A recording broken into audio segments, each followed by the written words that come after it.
Jumpa lagi para sahabatku terkasih dimanapun berada. Semoga kita semua dalam keadaan baik dan sehat. Para sahabatku terkasih, sesi ini saya mengajak kita untuk melihat satu hal penting dan menarik, yakni Imam Besar Masjid Istiqlal, Bapak Nasaruddin Umar, mencium kepala Paus Fransiskus.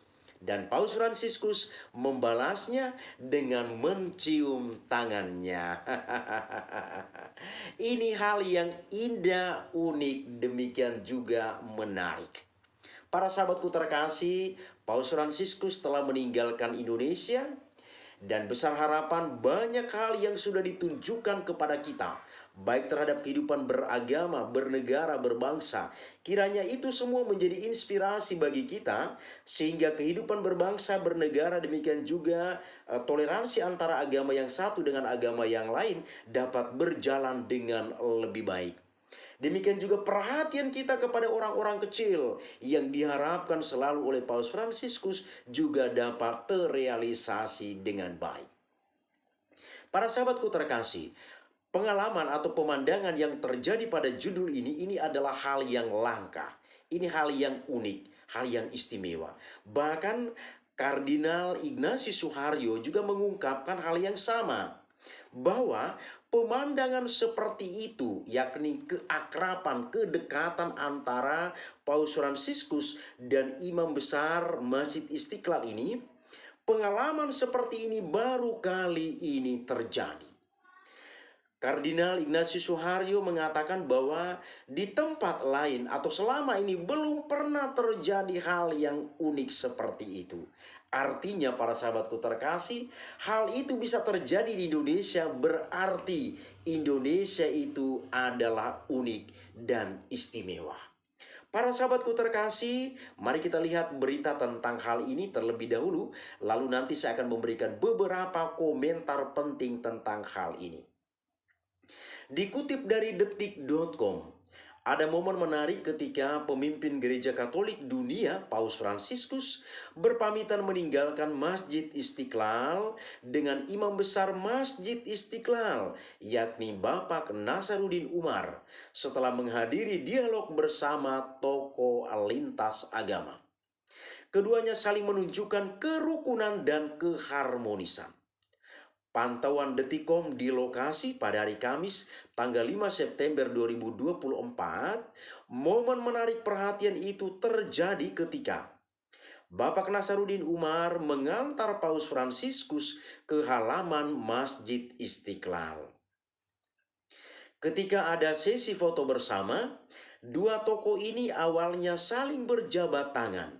Kemudian Bapak Nasaruddin Umar lebih dahulu mencium kepala Paus Fransiskus. Kepala Paus Fransiskus dicium oleh Bapak Nasaruddin sebanyak 2 kali. Setelah itu Paus Fransiskus membalas ciuman yang diberikan oleh Bapak Nasaruddin tersebut dengan mencium tangannya sebanyak 2 kali juga. Kemudian para sahabatku terkasih, Paus Fransiskus berpamitan dengan melambaikan tangannya, dan tabuhan marawis juga mengiringi Paus Fransiskus meninggalkan halaman Masjid Istiqlal. Di mana saat itu acara dialog Paus Fransiskus bersama tokoh lintas agama dimulai pada pukul 9.20 WIB. Setelah dari Masjid Istiqlal, Paus Fransiskus dijadwalkan mengunjungi gedung konferensi wali gereja Indonesia sebelum sorenya nanti memimpin misa di Stadion Gelora Bung Karno. Itu kira-kira berita tentang hal menarik ini para sahabatku terkasih. Nah, hal berikutnya adalah saya memberikan beberapa komentar penting. Pertama, bagi mereka yang otaknya miring, bagi mereka yang otaknya miring, maka apa yang terjadi ini pasti dilihat secara miring juga. Saya yakin dan percaya, dan itu sudah terlihat dengan jelas di berbagai media. Banyak orang di sana memberikan komentar yang baik, tapi ada juga selalu orang yang memberikan komentar yang tidak baik. Ada juga ustadz yang bahkan mengatakan paus itu harus dideportasi. Kemudian paus itu datang ke Indonesia dalam rangka kristenisasi dan lain sebagainya. Dan banyak lagi memberikan ancam teror dan lain sebagainya. Nah, selalu ada saja. Nah, bagi mereka inilah selalu mempersoalkan agama dan agama. Seolah-olah agama itu menjadi penentu segalanya. Seolah-olah demikian. Saya pernah bahas dalam konten saya sebelumnya bahwa orang yang mempersoalkan agama terus ini adalah orang yang memang pola pikirnya hanya sebatas itu saja. Maka dia selalu mempersoalkan agama, selalu mempersoalkan agama. Seolah-olah sekali lagi agama menjadi penentu segala-galanya. Para sahabatku terkasih, agama bukan penentu segala-galanya. Ingat, orang makan, minum, dan menghirup udara itu bukan tergantung pada agamanya. Tolong waras kita berpikir, tolong waras kita berpikir. Kalau pemikiran Anda hanya sebatas itu, belajarlah, Anda belajar lebih banyak untuk bisa memahami banyak hal. Sehingga Anda tidak selalu mengatakan atau mempersoalkan agama, dan agama. Jadi, sekali lagi bagi mereka yang otaknya miring, maka dia akan melihat hal ini dari sudut pandang miring juga. Itu yang pertama. Yang kedua, bicara tentang hal istimewa atau hal penting ini, sudah lupakah Anda akan sejarah? Atau apakah Anda sama sekali tidak tahu tentang sejarah? Kalau Anda tahu tentang sejarah, Anda paham tentang sejarah, maka Anda tidak akan mungkin selalu mempersoalkan hal baik, apalagi kedatangan Paus Fransiskus ke Indonesia. Para sahabatku terkasih, berdirinya Masjid Istiqlal di Jakarta itu atas gagasan dari Presiden Soekarno. Ini harus disadari dengan baik. Berdirinya Masjid Istiqlal ini atas gagasan dari Presiden Soekarno. Dan masjid ini baru diresmikan pada tahun 1978. Jadi Masjid Istiqlal ini baru diresmikan pada tahun 1978. Dan berdirinya masjid ini sekali lagi atas dasar gagasan Presiden Soekarno. Sementara gereja katedral itu didirikan sejak tahun 1807 dan diresmikan pada tahun 1901. Tujuannya apa? Ini barangkali kita bertanya. Maka di Jakarta itu antara gereja katedral dengan Masjid Istiqlal itu begitu dekat. Bahkan berdirinya pun hadap-hadapan. Hanya dipisahkan oleh jalan raya kecil. Apa tujuannya?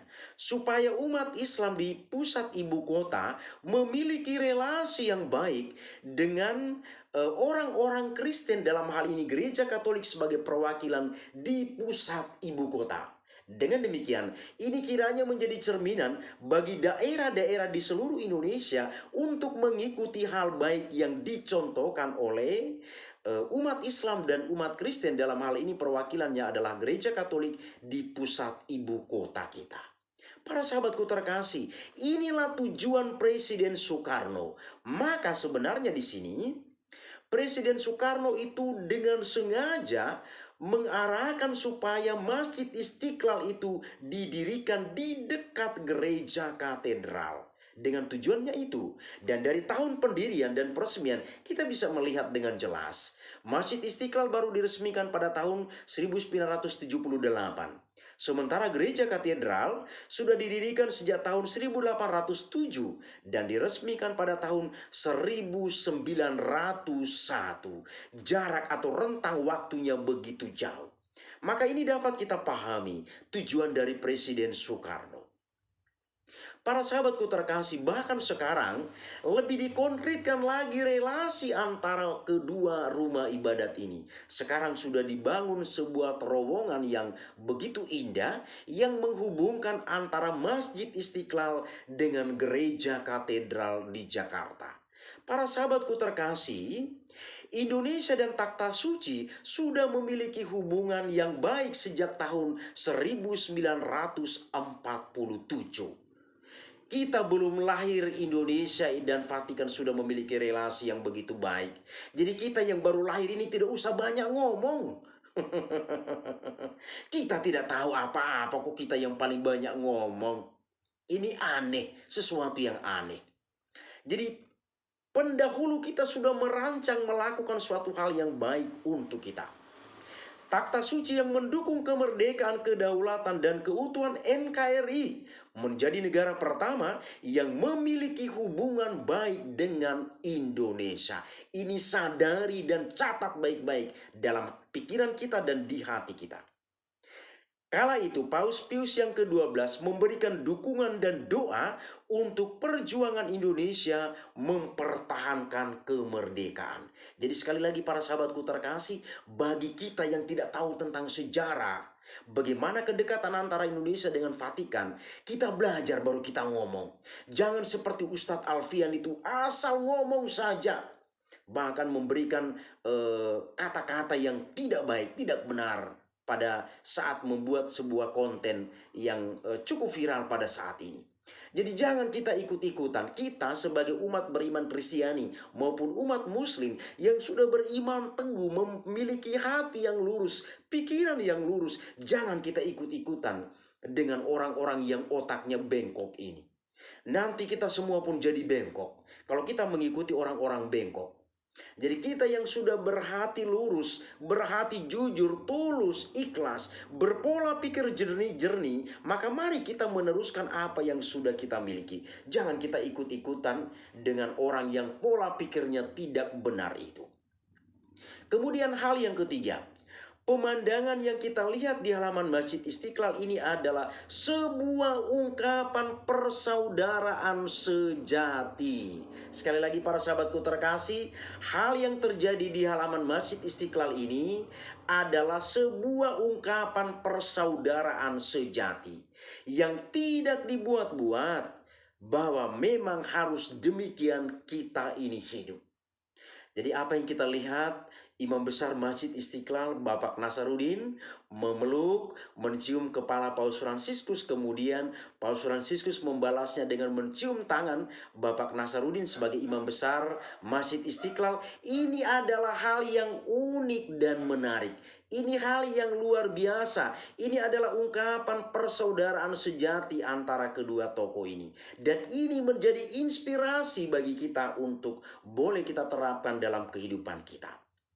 Itu yang ketiga. Yang keempat, melihat Imam Besar Masjid Istiqlal Bapak Nasaruddin Umar mencium kepala Paus Fransiskus lalu dibalas dengan mencium tangan Imam Besar, saya begitu terharu.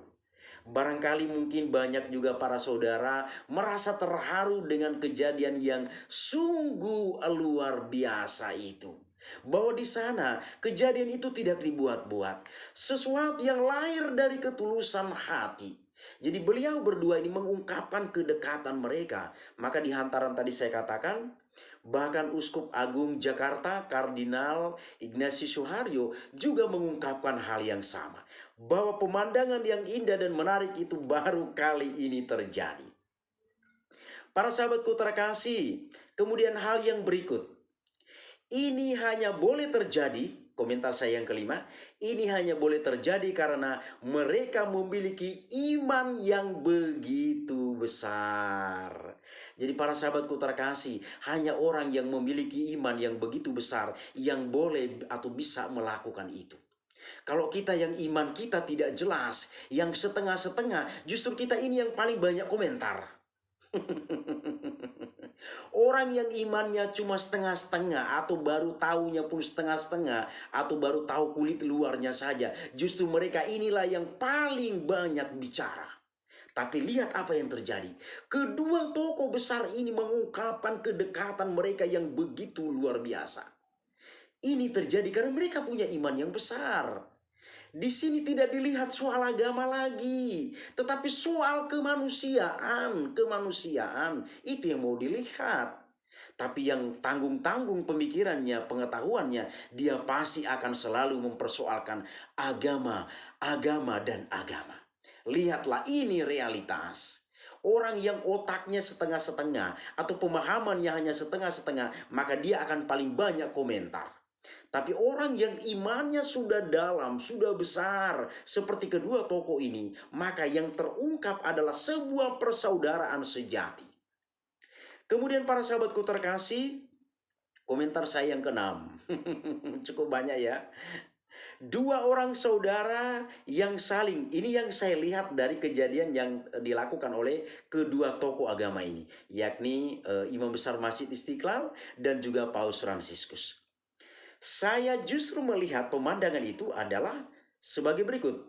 Ini adalah dua orang saudara kandung, boleh dikatakan, yang saling mengungkapkan kerinduannya karena sudah lama mereka tidak bertemu.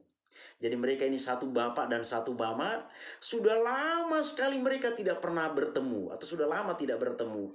Lalu mereka pada saat bertemu saling mengungkapkan kerinduan yang mendalam antara satu dengan yang lain. Dan ketika bertemu pun, waktu bertemu itu hanya sesaat saja, dan mereka akan berpisah lagi untuk jangka waktu yang cukup lama. Ini yang saya baca dari kejadian yang ada ini, para sahabat. Mereka ini adalah satu bapak dan satu ibu. Maka di judul di luar ini saya buat, mereka ini ibaratnya satu bapak dan satu ibu. Yang sudah lama tidak bertemu, sekali bertemu mereka begitu mengungkapkan kerinduan mereka.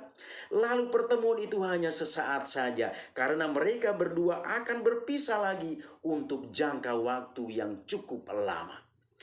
Ini komentar yang keenam. Dan komentar saya yang ketujuh. Dengan pemandangan ini, kedua tokoh ini ingin mengatakan kepada kita bahwa kalian pun hendaknya melakukan hal yang sama. Demikianlah yang dapat saya sampaikan para sahabatku terkasih. Semoga bermanfaat bagi kita. Terima kasih, Tuhan memberkati.